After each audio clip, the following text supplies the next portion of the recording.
بسم اللہ الرحمن الرحیم۔ تمام تر تعریفیں اللہ کے لیے اور تمام تر درود و سلام محمد و آل محمد کے لیے۔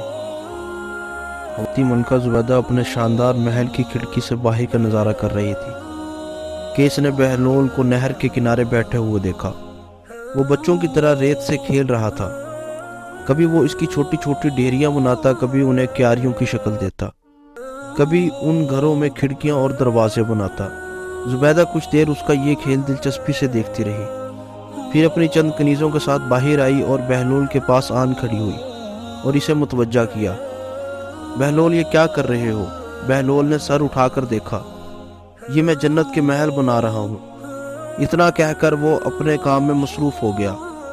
زبیدہ نے مصنوعی حیرت سے کہا، پھر کچھ سوچ کر بولی، بہلول، تم بہشت کے یہ محل بیچتے بھی ہو؟ ہاں، بیچتا ہوں، بہلول نے جواب دیا۔ کتنے دینار میں؟ زبیدہ نے مزاحن پوچھا۔ صرف 100 دینار میں، بہلول نے بتایا۔ زبیدہ نے سوچا اس طرح مذاق ہی مذاق میں بہلول کی مدد بھی ہو جائے گی۔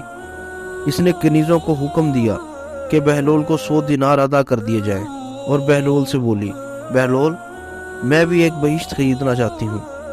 کون سی؟ بہلول نے استفسار کیا۔ زبیدہ نے یوں ہی ریت کی ایک کیاری کی جانب اشارہ کر دیا۔ مجھے وہ بہشت چاہیے۔ بہلول نے رقم لے لی اور بولا، تم نے قیمت ادا کر دی ہے، ٹھہرو، میں اس کا قبالہ تمہارے نام لکھ دیتا ہوں۔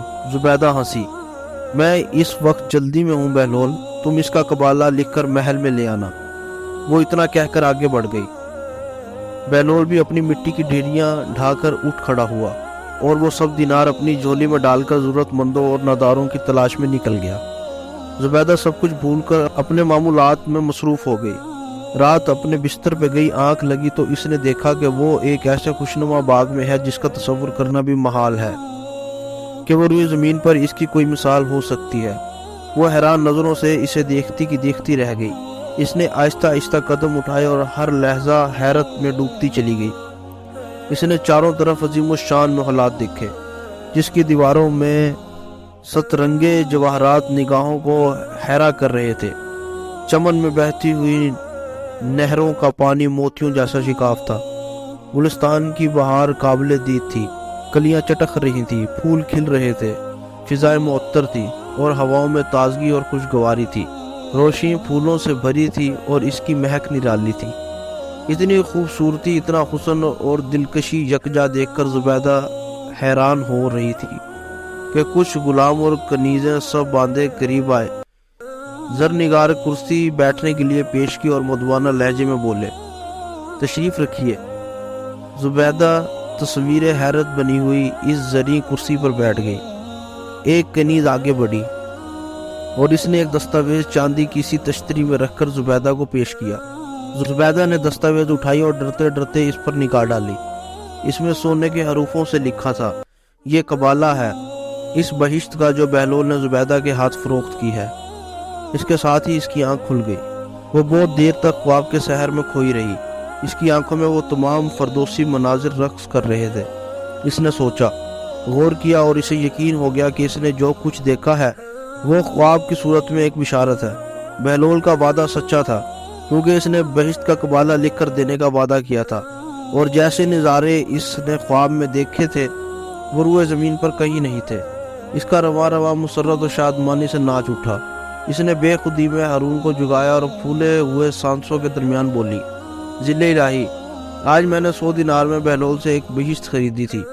میرا خیال تھا کہ وہ ایک مذاق ہے، دیوانے کی بڑھ ہے، مگر وہ ابھی ابھی مجھے خواب میں دکھلائی دی گئی ہے۔ اس کا قبالہ میرا نام ہے، میں نے ابھی اسے اپنی آنکھوں سے دیکھا ہے۔ تمہارا دماغ تو درست ہے احمق، کہ تمہیں بھی اس دیوانے نے پاگل بنا دیا ہے؟ ہارون نے اپنی نیند خراب ہونے کی خفگی سے کہا، نہیں، میں سچ کہہ رہی ہوں، میں نے خواب میں جو کچھ دیکھا ہے اس کا دیدار کسی انسانی آنکھ نے نہیں کیا ہوگا۔ وہ بہشت میرے نام ہے، خدا کی قسم میں نے اس کی دستاویز دیکھی ہے۔ زبیدہ نے جوش سے بتایا، اوہو، یہ وقت ایسے الٹے سیدھے خواب سنانے کا ہے؟ خاموش ہو جاؤ اور میری نیند خراب نہ کرو، ہارون نے غصے سے کہا اور کروٹ لے لی۔ لیکن زبیدہ کی آنکھوں سے نیند غائب تھی۔ وہ تمام رات اس نے اس تصور میں گزار دی۔ صبح اٹھتے ہی وہ پھر ہارون کے گرد ہو گئی اور اسے قسمیں کھا کھا کر اپنا خواب سنایا۔ اور اسے یقین دلایا کہ اس کا خواب سچا ہے اور بہلول سے خریدی ہوئی جنت حقیقت ہے۔ ہارون نے بہلول کو بلایا۔ وہ اپنی گٹری میں لپٹا ہوا شہنشاہوں کسی شان سے آیا اور معنی خیز لہجے میں ہارون سے بولا، تجھ جیسے بادشاہوں کو مجھ فقیر کی ضرورت کیوں آن پڑی ہے؟ سنا ہے تو نے بہشت بیچنے کا کاروبار شروع کر دیا ہے۔ ہارون نے مذاق اڑایا۔ بدولت تو یہ کاروبار کب سے کر رہے ہیں، بہلول نے بے نیازی سے جواب دیا۔ سنا ہے تو نے ملکہ کو بھی کوئی بہشت بیچی ہے، ہارون نے سوال کیا۔ ہاں، بہلول نے اس بات میں سر ہلایا۔ کتنے میں؟ ہارون نے پوچھا۔ 100 دینار میں، وہ بولا۔ بہت خوب، میں بھی تجھے 100 دینار سے کچھ زیادہ ہی دے دوں گا، ایک بہشت میرے ہاتھ بھی فروخت کر دے، ہارون نے کہا۔ بہلول نے کہکا لگایا، ہارون تیری ملکہ نے تو ان دیکھے یہ سودا کیا تھا، تو نے تو اس سے سب کچھ سن لیا ہے، اب اس کی قیمت ادا کرنا تیرے بس میں نہیں۔